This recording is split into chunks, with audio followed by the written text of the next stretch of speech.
Voilà, très chers abonnés, téléspectateurs de la chaîne Genor TV, nous vous disons sincèrement merci encore une fois de plus pour votre fidélité à notre chaîne.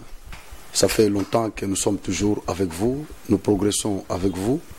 Voilà pourquoi chaque jour, avant de débuter l'émission, je me sens astreint de vous dire merci. Je vous demande de partager encore comme d'habitude les liens de cette émission. Faites abonner d'autres personnes qui ne sont pas encore abonnés sur Genor TV. C'est toujours votre humble serviteur de tous les temps, Franck Osvaldo Hill. Je suis revenu par devant vous ce matin avec un autre invité de marque que je vais vous présenter tout à l'heure. C'est avec lui que nous allons tenir cette émission. Nous avons sur notre liste de questions, nous allons aborder d'abord les mariages que nous avons constatés ces derniers temps, l'INC et l'UDPS. Il va nous expliquer pourquoi ces mariages ont encore refait surface, parce qu'il n'y a pas longtemps qu'ils vivaient aux antipodes ici. l'UDPS, l'INC, ils ne s'attendaient pas, mais aujourd'hui nous les voyons coller serrés. Et lui va nous dire pourquoi, parce qu'il est mieux placé. Nous allons parler encore de l'adhésion massive des membres de sa structure à l'INC. Il va nous expliquer qu'est-ce qui s'était passé au juste pour convaincre cette foule de s'adhérer à l'INC. Nous allons aborder, je crois, la question de l'Est sera comme les biscuits de l'émission. C'est avec ça que nous allons débuter l'émission. Il va encore nous parler du désordre qui se vit dans l'Assemblée provinciale. Je vais vous le présenter. Vous allez comprendre pourquoi. Avec lui, nous allons aborder toutes ces questions. Il s'appelle Dieudonné Touloumé. Il est enseignant à l'UNICAN, conseiller au cabinet du vice-président de l'Assemblée provinciale de Kananga, communicateur de l'UNC, interfédération du Kasaï central, initiateur de l'Union des jeunes, cadre de l'USA en sigle IGCL. C'est avec lui que nous allons tenir cette émission. Abonnez-vous et partagez les liens de cette émission. Je dis merci à notre équipe technique qui est chapeautée ce matin par Stani Kankou, Justin et Naomi. Je leur dis sincèrement merci. Bonjour, M. Dieudonné Touloumé. Bonjour, M. Franck. Comment vous allez? Très bien, merci. Nous sommes ragaillardis ce matin de vous recevoir sur notre plateau. Je crois que c'est pour la première fois, mais ça ne sera pas considéré comme la dernière fois. Dites-nous comment vous allez, comment vous vous sentez. Est-ce que vous êtes vraiment prêt à répondre à toutes nos questions ce matin? Merci, M. Franck. Je suis l'homme le plus heureux ce matin pour l'honneur que vous nous avez fait de pouvoir nous inviter à cet échange, puis dans un cadre comme celui-ci très idéal. Je suis très à l'aise pour répondre à vos préoccupations et éclairer aussi l'opinion centre-kassaïenne sur certains faits. D'accord. Merci beaucoup. Je crois que nous allons débuter cette émission avec les biscuits de la guerre à l'Est, parce que c'est une question qui intéresse tous les Congolais et qui se respectent. Nous sommes ici au Kasaï central, c'est aussi au Congo. Oui, exact. Oui, le Grand Kivu est au Congo aussi. Alors nous ne pouvons pas rester indifférents face à cette hécatombe qui se vit à l'Est de notre pays. Voilà pourquoi je voulais que vous puissiez placer juste un mot sur cette guerre qui se passe là-bas. Si vous étiez aujourd'hui président de la République, c'est comme ça que je dois cadrer ma question. Si vous étiez aujourd'hui président de la République, qu'est-ce que vous aurez fait pour mettre fin à cette hécatombe de l'Est? Merci, M. Franck, pour la question. Vous pouvez éteindre ça, n'est pas de problème. Vous savez, nous sommes en train de compatir avec nos frères de l'Est qui ont souffert qui ont souffert avec cette guerre il y a longtemps. Et en tout cas, nous sommes de cœur avec eux. Nous sommes au Kasaï central. Et cela ne nous empêche pas de compatir avec nos frères de l'Est. Parce que nous sommes comme les membres du corps. Lorsque un des membres est touché, c'est tout le corps qui empathie. Oui, oui. Alors c'est dans cette logique-là que je me dis, il ne faut pas que nos frères croient que ils sont abandonnés. Ils sont abandonnés, non. Nous sommes avec eux. Nous partageons vraiment ces moments de souffrance qu'ils ont aussi endurés. Et nous croyons que cette fois-ci, c'est la bonne. Et nous devons prendre les choses en main et soutenir nos FARDC et voir aussi qu'est-ce que nous pouvons faire. Parce que déjà la Constitution de la République de 2006 nous donne déjà droit, nous les Congolais, à son article 63, alinéa premier qui stipule tout Congolais a droit et devoir sacré de défendre le pays et son intégrité territoriale en cas d'une menace étrangère. Vous voyez déjà que là nous sommes en face d'une menace étrangère. Exactement. Et donc là, tous, comme un seul homme, lèvons-nous et affrontons l'ennemi qui veut déstabiliser la RDC. Effectivement, si j'étais chef de l'État, comme pour revenir à votre question, ce que je ferais, c'est de donner les moyens aux FARDC pour qu'elles soient à même de nous ramener la victoire. Et pourquoi pas annexer même les Rwandais à la RDC. C'est ça, nous sommes maintenant dans une lutte de force que le meilleur gagne. Et moi, je ne vois pas comment un tout petit pays comme ça peut commencer à vous intimider, commencer à nous donner des ordres, à nous intimider. Nous ne pouvons pas. Nous avons pleuré, ça fait longtemps. Je crois que nous avons aussi assez enterré nos frères et ça suffit alors. Nous devons nous lever et voir les choses autrement. Quand vous dites que si vous étiez président de la République de ce pays, vous aurez munir notre armée de tous les moyens susceptibles de la permettre de combattre avec nos ennemis en face. Exactement. Dans cette occurrence, vous voulez insinuer que le chef de l'État lui-même n'a pas mis les moyens suffisants? Oui, le chef de l'État a mis des moyens, mais il semble que les moyens ne sont pas suffisants. Les militaires, ils se plaignent. Ils disent de temps en temps qu'ils n'ont pas assez de moyens pour faire mieux. Donc, la logistique, l'air prime, vous voyez un peu tout ce qui a trait aux bonnes conditions des militaires. Moi, je pense que ça doit être la priorité du chef de l'État.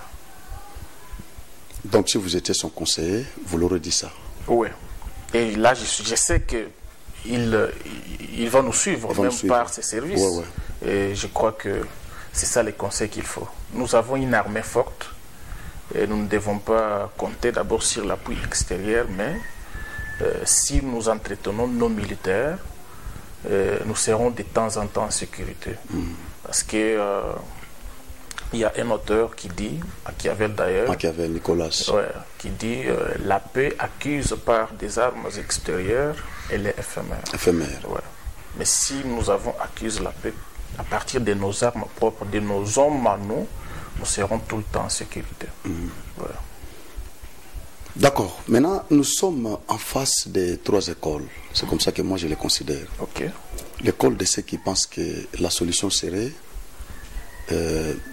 militaire ou qui propose la voie militaire. Une autre qui propose la voie diplomatique. Et la dernière, elle propose la voie politique. Vous êtes de quelle école? Moi, je suis de ceux qui pensent qu'il faut aller avec toutes les écoles à la fois. À la fois. Si ça échoue là-bas, militaire, diplomatique, voilà tout. Parce que maintenant, il semble que la diplomatie a fait son travail, mais vous voyez là où ça nous a amené. Alors, il faut aussi utiliser d'autres alternatives. Donc, vous voulez dire que la diplomatie active de Fachi a échoué? Non, je n'ai pas dit ça, M. Franck. J'ai dit que la diplomatie, si elle pouvait nous ramener les fruits, on ne serait pas arrivé là. Cette histoire serait déjà close. Alors, comme on a commencé par la diplomatie et que la guerre persiste. Que nos frères continuent à être tués, donc je ne trouve pas comment on peut toujours... Mais nous pouvons dire que ça a échoué. Parce qu'il y a toujours... si c'est vous qui le dites, on enregistre les cas de décès chaque jour à l'Est. Non, c'est pas moi. C'est à partir de ce que vous dites, d'une manière indirecte, vous reconnaissez que la diplomatie active de Fathi, que vous avez beaucoup brandi, a échoué. Elle n'a pas encore échoué. Elle n'a pas encore échoué. C'est pour ça que j'ai dit il faut qu'on aille alors avec toutes les trois écoles. Voilà. D'accord. Mais il y a l'état de siège qui est décrété à l'Est là-bas. Oui. Il y en a ceux qui pensent que cet état de siège a échoué et qu'il faudrait que le président prenne le courage lever l'état de siège. Lever l'état de siège. Qu'en pensez-vous à cette proposition? Non, je pense que c'est encore trop tôt. C'est trop tôt. Il faut qu'on laisse d'abord l'état de siège. Pour vous, l'état de siège a produit les effets? Quand même, oui. On enregistre beaucoup mais pas comme avant, quand même. Pas comme avant. D'aucuns ignorent que avant c'était plus pur. Mais maintenant, avec l'état de siège, ça diminue. Oui, ça diminue quand même parce qu'il y a les groupes armés, certains qui se sont rendus d'eux-mêmes, ils ont déposé les armes à partir de certaines stratégies qui ont été prises sur ce terrain-là. Donc moi, je pense que c'est encore trop tôt. Vous voyez, nous, les Congolais, nous sommes souvent très pressés.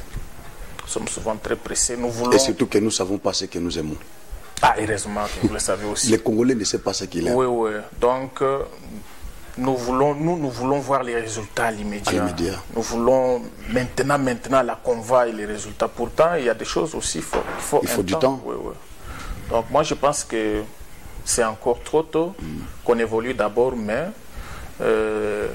l'option d'emboîter toutes les trois voies n'est pas exclue. Vous voyez, il faut qu'on aille aussi dans ce sens-là. D'accord. Nous allons aborder maintenant la question de votre mariage avec l'UDPS. Il n'y a pas longtemps, nous avons vu le mariage de John Ntumba, qui est de l'UDPS, et John Kabeya, qui est de l'UNC. Oui. Donc vous faites partie. Et John Kabeya de l'UDPS et John Ntumba de l'UNC. Mais il n'y a pas longtemps que vous étiez aux antipodes, vous de l'UNC et l'UDPS, quand on avait arrêté votre président Vital Kamerhe, que je salue en passant, que j'aime beaucoup, le pacificateur. Jusqu'au bout. Jusqu'au bout. Ouais. Mais il y a la guerre à l'Est là-bas, il n'a pas pacifié. Il est en train de faire ce qu'il peut. Mais ça n'a pas tenu, ses frères et ses sœurs mères là-bas. Non, j'ai dit vous que vous l'appelez, vous le considérez comme pacificateur jusqu'au bout, tandis qu'il y a la guerre chez eux là-bas. Il n'est pas en mesure de pacifier la situation. Pour le moment. Vous connaissez sa situation, mais même malgré sa situation, il est en train de faire quelque chose. D'accord. Maintenant, nous avons vu ces mariages-là. Qu'est-ce qui est caché là? Est-ce qu'il y a la sincérité ou c'est par hypocrisie? L'INC et l'UDPS. Merci, M. Franck. Cette question, je savais que vous alliez toujours me la poser. Le mariage de l'UDPS et l'UNC n'a pas commencé au Kasaï central, ni encore moins n'a pas commencé aujourd'hui. Mais c'était déjà dissous. Dissous quand? Par qui? Au regard de toutes les déclarations faites par les cadres de l'INC et de l'UDPS, nous qui sommes loin, on pensait déjà que vous êtes les observateurs. Voilà, les mariages étaient déjà dissous. Mais aujourd'hui, on le voit encore rebondir. Non, les mariages de l'UDPS et l'UNC a commencé depuis Nairobi, au Kenya. Nous avons une alliance qui nous lie, qui est les CACH. Nous sommes les CACH.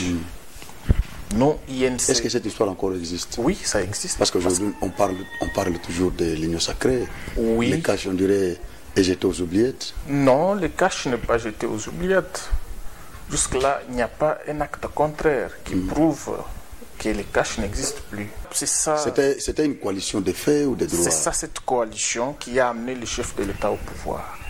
Et vous vous souviendrez que il y a eu FCC Cash. Vous voyez, il y a eu FCC Cash, c'est-à-dire la plateforme qui a amené le chef de l'État aux élections et la famille politique du chef de l'État honoraire Joseph Kabila, qui était le FCC, avait coalisé. Donc, ne pensez pas que le cash j'étais dans les oubliettes, non. Donc c'était pour vous rappeler que ça n'a pas commencé au Kasaï central, ça a commencé depuis Nairobi, au Kenya. Et quand c'est arrivé au niveau provincial, INC et IDPS sont au niveau provincial. Nous avons suivi ce qui a été fait au niveau national. Pour le faire au niveau provincial. C'est vrai, il y a eu à un moment donné, comme les ennemis, vous connaissez vous-même les ennemis, n'aiment pas voir les gens ensemble. Quand on vous voit ensemble, même dans un mariage, quand on voit un couple errer, les gens qui ont de l'avenir, il y a toujours les semeurs de troubles qui veulent que la situation se démembrée. Oui, voilà, et puis ils vont en tirer profit. C'est ça, c'est que l'INC et l'IDPS à un moment donné ont traversé. Mais au-delà de ça, on a prouvé à la face du monde que nous ne sommes pas les gens qu'on peut facilement manipuler comme ça. Vous voyez un peu. Donc c'est une zone de turbulence, même dans nos relations. Il y en a toujours. Mais cela ne pouvait pas nous opposer, quoi. Nous, c'est l'intérêt du peuple qui est au centre de tout. Donc, s'il faut servir le peuple centre-kassaïen, on met nos divergences de côté et puis on voit les bons côtés des choses. Maintenant, qu'est-ce qui vous a motivé de soutenir la candidature de l'UDPS? Ce qui nous a motivé de soutenir la candidature de l'UDPS... Parce que John Kabeya n'était pas seulement le candidat de Cash, il était le candidat de l'Union Sacrée. De l'Union Sacrée, oui. Voilà. Mais nous n'avons pas vu d'autres cadres de l'Union Sacrée derrière John Kabeya. Il n'y avait que John Ntumba qui est cadre de l'INC. Non, M. Franck, il y en a. Il y en avait? Oui. Ou je n'avais pas, soit je le maîtrise. Est-ce que vous avez oublié qu'il y avait les membres de l'Union Sacrée au niveau de Kinshasa qui étaient là? Qui étaient venus ici? Bien sûr. Donc il n'y avait pas que l'UDPS. Mais sinon, c'est lui qui l'accompagnait. Partout, c'était John Kabeya. Bon, je vais d'abord répondre à votre question. Pourquoi l'UNC a choisi, a souhaité soutenir la candidature de John Kabeya? Non, mais vous savez, nous sommes d'abord, je vous dis, nous sommes d'abord Tikash, avant toute chose. John Kabeya a été le candidat désigné pour l'Union Sacrée. Mais au-delà de ça, INC, UDPS sont au cash. Vous voyez, déjà nous, on pouvait manifester l'intérêt particulier. L'intérêt, oui. Vous voyez déjà. Et au-delà de ça, John Kabeya est porteur. Il ne faut pas qu'on se voie la face. Vous êtes journaliste d'investigation, vous savez sonder l'opinion. Il ne faut pas qu'on se voie la face, M. Franck. John Kabeya est porteur d'espoir pour les centres kassaïens. Et c'est tout à fait normal que l'INC soutienne ces candidats pareils. Si la population a déjà dit que moi, je vais tel, vous allez dire quoi? N'y a-t-il pas l'anguille sur roche? Pas du tout. Pourquoi doit-il y avoir l'anguille sur roche? Parce que moi, je sais que deux personnes telles que nous sommes ici, avant de faire l'émission, nous sommes convenus, n'est-ce pas? Oui. C'est vrai que nous nous sommes convenus pour servir la province. Oui. Quelle est cette anguille sur roche-là? Pourquoi les gens veulent toujours faire... D'avoir les ministères, par exemple. Non, non, si nous... Parce que c'est là où je vais vous amener. Oui, il n'y a pas de souci. Si l'UNC a un ministère, par exemple, mais ce n'est pas que c'est parce que l'UNC a forcément soutenu le gouverneur, non. Et au cas où on ne vous donnait pas le ministère dans le gouvernement, il n'y a pas de problème. De John Kabeya, il n'y a pas de problème. Vous confirmez qu'il n'y aura pas de problème? Ah est-ce que c'est pour ça que nous allons nous tuer? Je crois que cette émission va rester dans notre chaîne. L'émission va rester dans vos archives. Vous dites que si on ne vous donnait pas les ministères dans le gouvernement de John Kabeya, vous n'aurez pas quitté la coalition. Le plus important, c'est de servir la province. Est-ce qu'on ne peut servir la province qu'en étant ministre? Bien sûr, ce que vous faites là, ce n'est que... Est-ce que vous savez que ce que vous faites, vous êtes en train de servir la province? Effectivement. Alors, est-ce que pour ça vous êtes ministre? Je ne le suis pas. Alors. Mais vous êtes politicien. Moi, je ne le suis pas. Aïe, aïe, aïe. Tout ce que vous faites, vous le faites avec un objectif. Vous voyez, un politicien, quand il t'approche, il a un objectif. Même vous aussi. Quand il te soutient, même il a un vous, objectif. même vous, bon, moi, l'objectif est déjà su. Quand vous m'avez invité, c'est pour un objectif. Un objectif, alors, voilà, de parler, voilà. de défendre les intérêts de la Personne province. ne peut faire quelque chose sans objectif. Mais en contrepartie, je ne réclame rien. Oui, je sais. Voilà. Oui, je sais. Vous êtes vraiment très correct. Voilà. Mais vous, les politiciens, quand vous soutenez quelqu'un, derrière ce soutien, il doit y avoir un objectif. L'objectif est celui de servir le peuple centre-kassaïen. Bon, ça c'est ce que vous présentez, ça c'est ce que vous mettez en exergue. Non. Mais en coulisses, l'objectif est de gagner le ministère, de gagner un poste. C'est ça l'objectif. Déjà que... En politique, c'est ça. Les discours des politiciens, c'est toujours comme ça. Nous sommes là pour le peuple, nous soutenons, exactement. Nous servons le peuple, tout ça. Mais quand ça ne marche pas, quand il n'est pas servi, il est frustré directement. Il claque la porte. Non, nous voulons servir le peuple centre-kassaïen et la province du Kasaï. Même si, parce que je tourne là-bas, même si vous n'êtes pas servi dans le gouvernement de John Kabea. Je vous ai dit que vous n'aurez pas. Non, on ne peut pas seulement servir la province qu'en étant ministre. Monsieur Franck, nous sommes d'accord là-dessus, non? Là-dessus, nous sommes d'accord. D'accord. Merci beaucoup. Je vous en prie. Nous allons aborder la question de l'adhésion massive que nous avons assisté des membres de votre structure à l'INC. Ah, okay. C'était comment? Qu'est-ce que vous avez fait pour convaincre cette grande foule? Je vais demander d'abord à notre réalisateur de balancer cet extrait-là pour que nos téléspectateurs regardent ça. Ok. Voilà. Merci.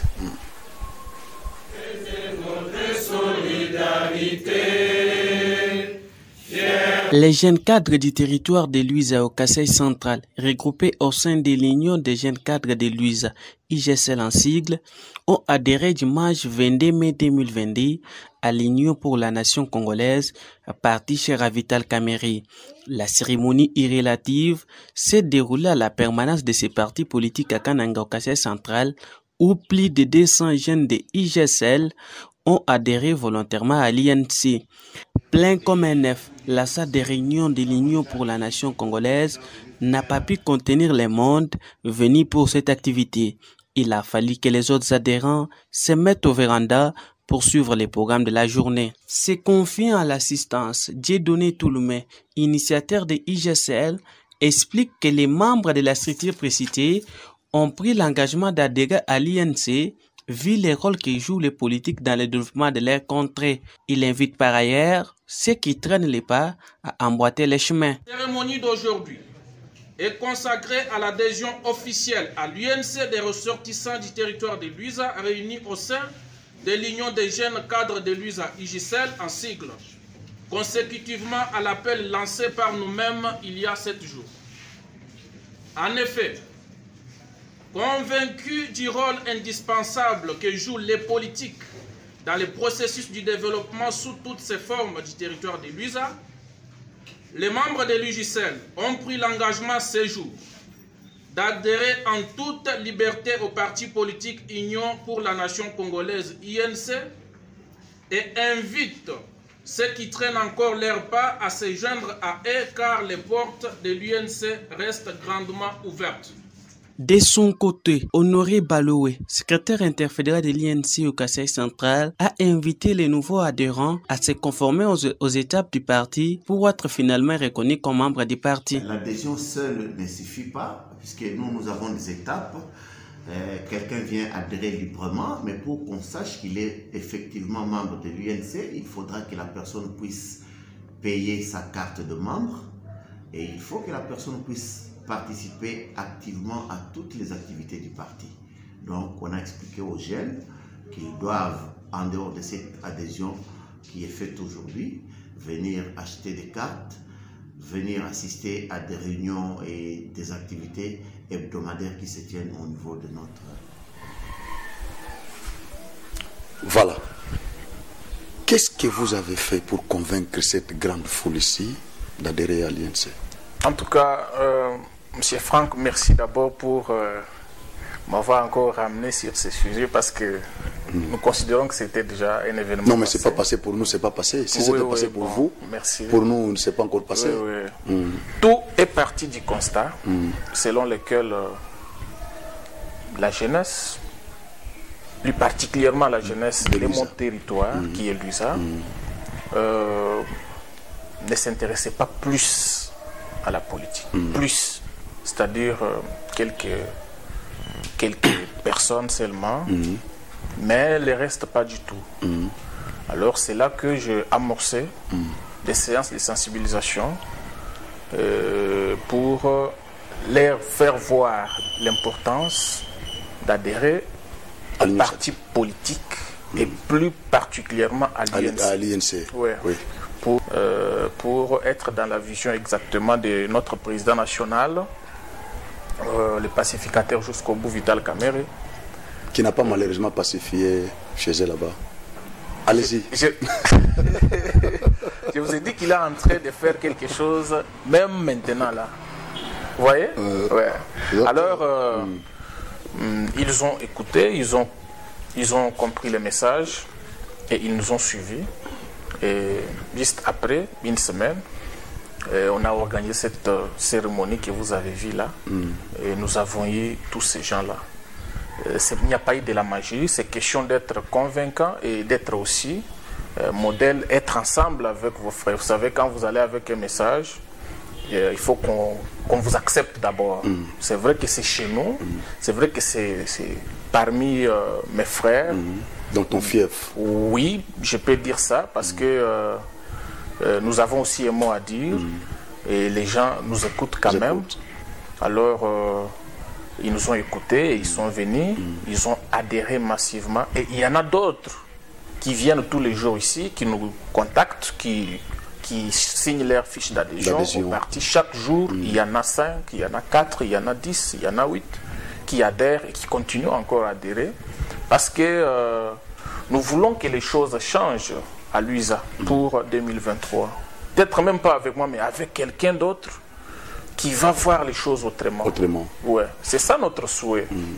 C'est ça vraiment notre souhait et nous en parlons déjà. Il y en a qui en ont fait une préoccupation personnelle, je vous dis, qui ont vraiment les soucis du territoire de Luisa. Oui. Vous voyez, nous avons des regrets, nous avons des choses qui se passent. Alors c'est parmi les territoires riches. Imaginez-vous. Du Grand Kasaï. Oui, du Grand Kasaï, les territoires. Vous savez, Luisa, à un moment donné, on nous dit, bon, moi il faut que je sois franc. On dit non, c'est un territoire agro-pastoral et minier.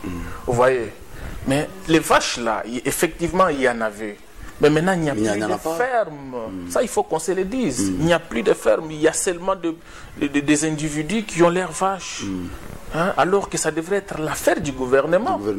Qui devrait profiter de cet espace, devrait profiter de cette terre qui est fertile pour produire des choses à manger pour les centres de consommation que nous sommes, la ville de Kananga. Mais il y a des choses comme ça. Mais comme on n'a pas peut-être des gens qui ont les soucis, voilà comment les choses se passent. À l'heure actuelle, là, il y a une inquiétude, M. Franck. Est-ce que vous savez que à un moment donné, dans cette province, il y a eu un gouverneur qui est arrivé, qui a trouvé qu'à lui, il y avait un grand projet. Le projet Salushimba. Je crois que vous êtes au courant de Oui, je suis au courant de ce projet, oui. Est-ce que Luisa, ce n'est pas au Kasaï central? C'est au Kasaï central. Est-ce que les gens de Luisa n'ont pas droit aussi au travail? Ils en ont. Est-ce que les gens de Luisa n'ont pas aussi besoin de voir leur situation sociale changer? N'est-ce pas? Mais imaginez-vous, quand vous prenez un projet comme celui-là, vous l'orientez chez vous. Parce que c'est là seulement que les gens ont droit à la vie. Est-ce que vous voyez un peu cette douleur-là? C'est quelle injustice? Au lieu de créer peut-être un autre projet pour favoriser tout le monde, mais vous vous arrachez à vos frères. Bon, on peut dire à vos gouverneurs, parce que vous êtes gouverneur de la province tout entière. Vous n'êtes pas gouverneur d'un territoire. Oui.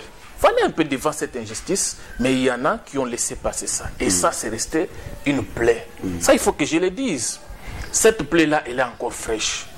Tous les fils et toutes les filles du territoire de Luisa regrettent amèrement. Ce n'est pas juste, ce n'est pas bon.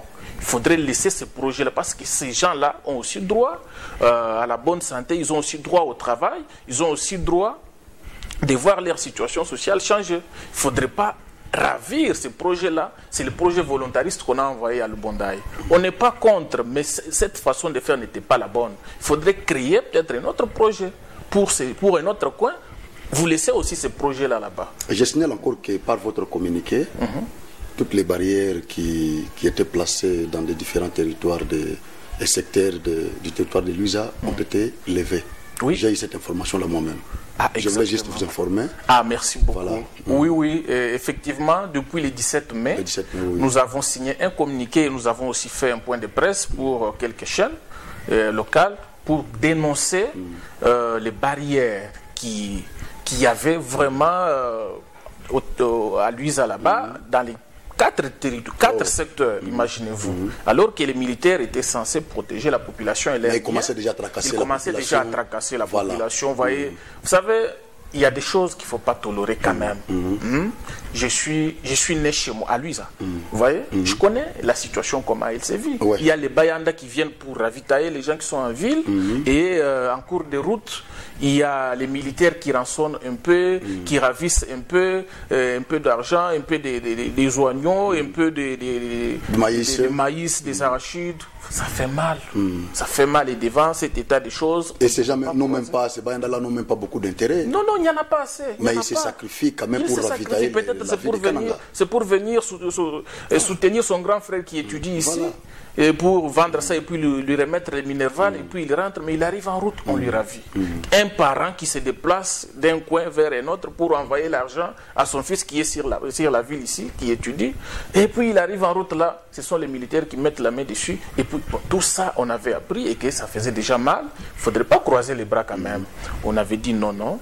Et nous pouvons aussi faire quelque chose. Il ne faut pas attendre que vous puissiez avoir, je ne sais pas, beaucoup d'argent ou beaucoup de possibilités pour faire. Non, mais quand déjà nous avons, ne fût-ce que la petite possibilité de parler devant la caméra, de parler devant les micros comme il est là, donc nous pouvons aussi faire quelque chose pour notre contrée. Normalement. Donc c'est là... nous avait vraiment fait du bien d'apprendre que non, pratiquement 9 jours après, on avait levé toutes les barrières parce que certaines autorités aussi nous avaient garanti que non, comme nous sommes informés, nous allons faire quelque chose. Et ce qui a été fait. Nous remercions alors les autorités d'avoir écouté aussi notre message.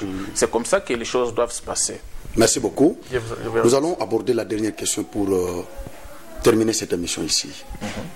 Celle de la confusion qui se vit dans votre institution provinciale qui est l'Assemblée.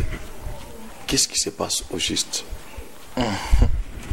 Le nouveau gouverneur élu a pris 22 députés qu'il a menés à Kinshasa, parmi lesquels nous avons constaté l'absence totale du président du bureau de l'Assemblée provinciale et du rapporteur de ce même bureau-là. Tandis que les vice-présidents et les rapporteurs adjoints ont été amenés à Kinshasa par les gouverneurs. Qu'est-ce qui s'est passé au juste? Y a-t-il un bras de fer entre le nouveau gouverneur et le bureau de l'Assemblée? C'est quoi? Parce que je sais que vous êtes bien placé pour répondre à cette question-là. Je vous pose cette question directement, comme ça je vous donne le temps de répondre. Il y a encore un autre deuxième élément.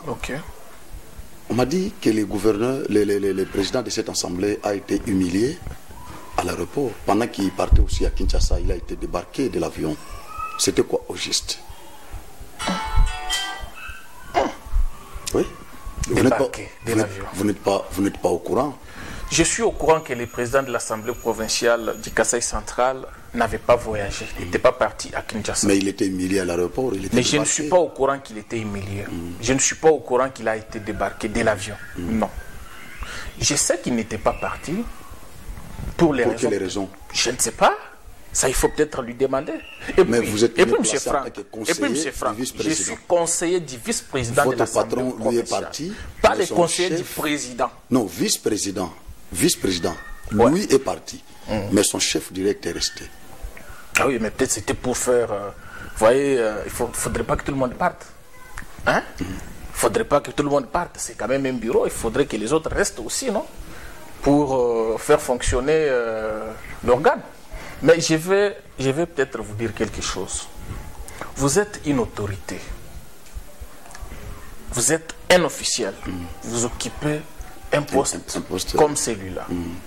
Comment vous pouvez vous déplacer de chez vous à la maison? vers l'aéroport. Sans toutefois être informé. Ça, si vous ne savez pas que toutes les formalités d'usage sont déjà finies, parce que vous avez tous les services. Vous voyez? Non. Ce que je sais que, ici chez nous, au Kasaï central, les gens ont toujours l'habitude d'inventer les choses. De créer des choses, des situations, pour que ça profite aux autres. Je sais de quoi je parle. Je dis bien, je sais de quoi je parle. Voilà. Monsieur Franck, qui a dit qu'il était humilié? Parce que moi... C'est ce qui s'est dit dans la ville. Ah, voilà. C'est ce qui s'est dit. C'est toujours ça. Même si vous pouvez inviter... Parce que je vous pose cette question-là pour dissiper ces malentendus. C'est ça, c'est ça ce que je suis en train de dissiper. Il faut fixer je ne veux plus que les gens puissent verser dans les sentiments, dans les émotions. Non, non. Ici, nous devons nous dire les choses clairement. Le président de l'Assemblée n'a pas été humilié. Voilà. Je sais au moins que le président de l'Assemblée n'avait pas voyagé. Il est ici. C'est un honorable député quand même. Et l'humilier pourquoi? Donc il n'a pas été débarqué de l'avion. Non, non. Voilà. Comment on peut être débarqué alors qu'on n'a pas pris place à bord? Comment on peut être débarqué, M. Franck? C'est une grande autorité. Oui, à ce niveau-là, il a tout un bureau. Ah, ça avant de voyager, c'est que vous venez d'évoquer ici. C'est ça, non? Voilà. Parce que tout est comment prévu là. il peut partir, s'arroger les pouvoirs de... Ce sont ces services qui le devancent, qui font les formalités, puis on l'appelle. Honorable, vous pouvez déjà venir, tout est prêt. Voilà. Alors, si alors vous me dites ici qu'il a été humilié, c'est pas de ma faute. Peut-être c'est la faute à ses services. C'est peut-être ça. Mais pourquoi il était resté? Et puis, on vous dit que les 22 députés avaient voyagé. Ça, c'est que vos invités qui défilent vous disent, non? Oui. Et ils vous disent, ils avaient voyagé avec l'argent de qui? Du gouvernement provincial? Ou l'argent privé des députés? Parce que je sais au moins que tous ces députés-là ont des moyens. Il ne manque pas $118 pour monter l'avion. Ils défilent, chaque mois ils voyagent. Mais quand ils voyagent là, qui paye leurs billets? C'est eux-mêmes, non?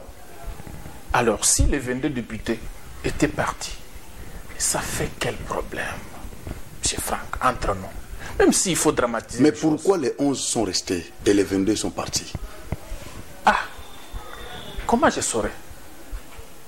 Vous et moi ne sommes pas députés. Non, mais vous êtes, je ne suis que conseiller du vice-président de l'Assemblée nationale. Alors que je ne suis pas député provincial. Vous êtes mieux placé.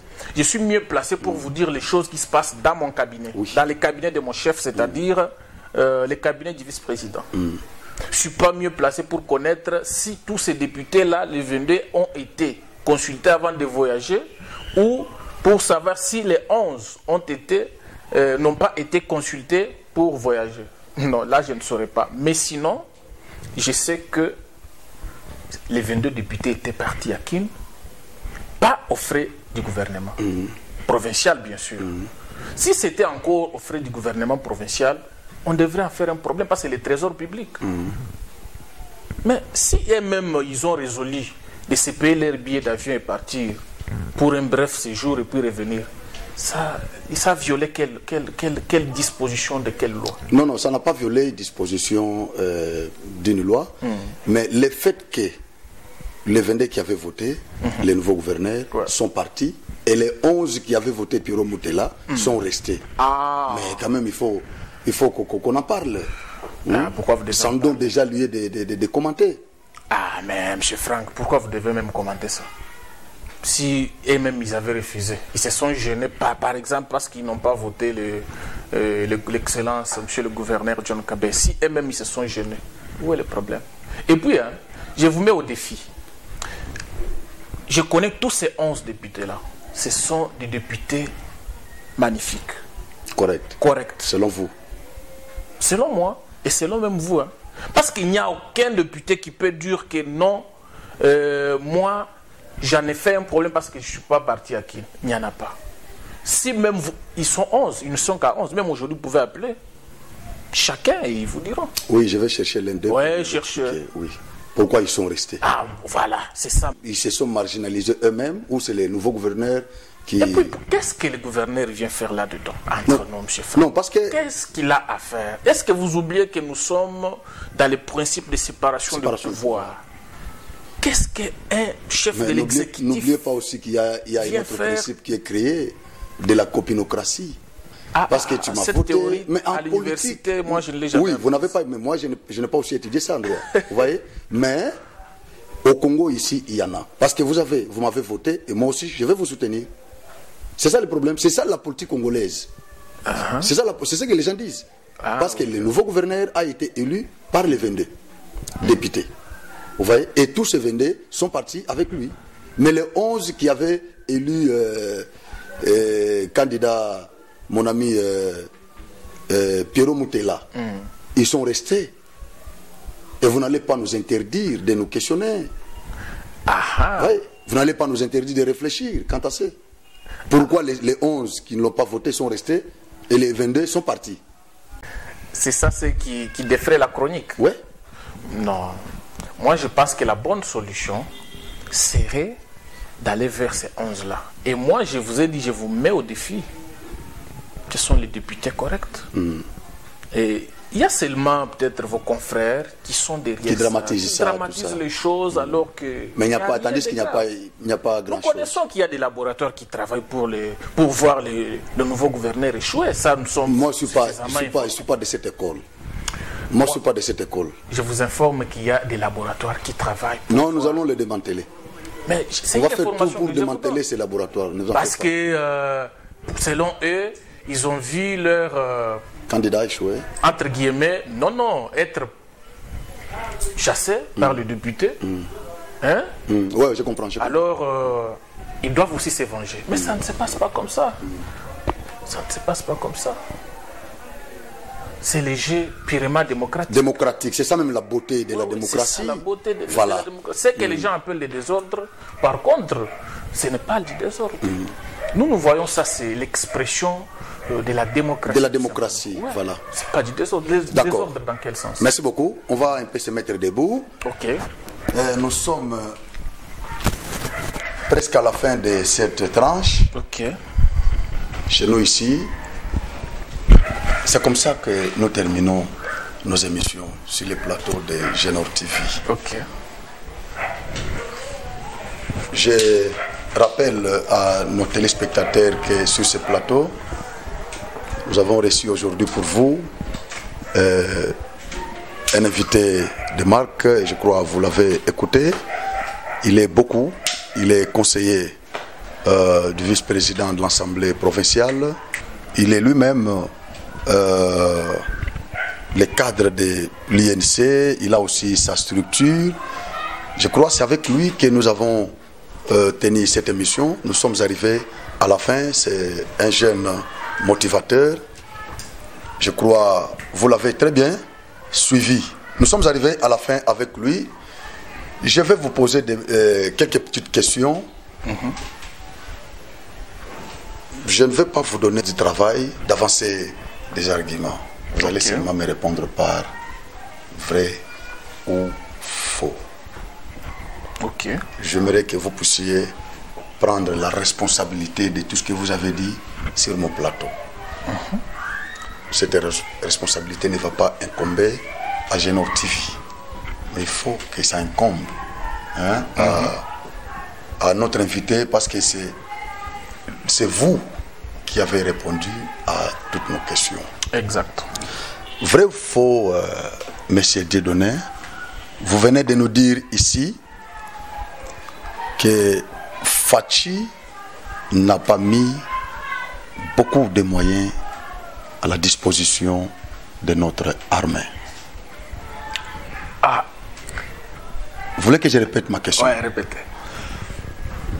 Vrai ou faux, vous venez de nous dire ici que Fachi, notre président, il n'a pas mis beaucoup de moyens à la disposition de notre armée pour mettre fin à la guerre de l'Est. Faux. Vrai ou faux, vous venez de nous dire que vous étiez son conseiller. Vous lui aurez donné les conseils de mettre à la disposition de l'armée beaucoup de moyens pour mettre fin à la guerre. Ah, M. Franck. Mais c'est la même question. Vous voulez que... vrai. Vous voulez que... Vrai. Ouais, c'est voilà. C'est-à-dire, en bref, Fachi n'a pas mis beaucoup de moyens à la disposition de l'armée. Oui, il y a encore beaucoup à faire. D'accord. Vrai ou faux, vous venez de nous dire ici que la diplomatie active de Fachi n'a pas produit des effets. Elle n'a pas encore produit. Elle n'a pas encore produit ou elle n'a pas produit. La guerre continue toujours. Donc, nous espérons que ça va aller. J'aimerais que vous puissiez regarder nos caméras. Ah, ok. Voilà. J'aimerais que vous puissiez regarder vraiment nos caméras. Vrai ou faux, vous venez de nous dire ici que si on vous donnait pas les ministères ou les postes dans le gouvernement de John Kabeya, vous n'allez pas quitter les gouvernements ou la coalition. Nous sommes dans la coalition. Vous êtes dans la coalition. Merci beaucoup. Merci.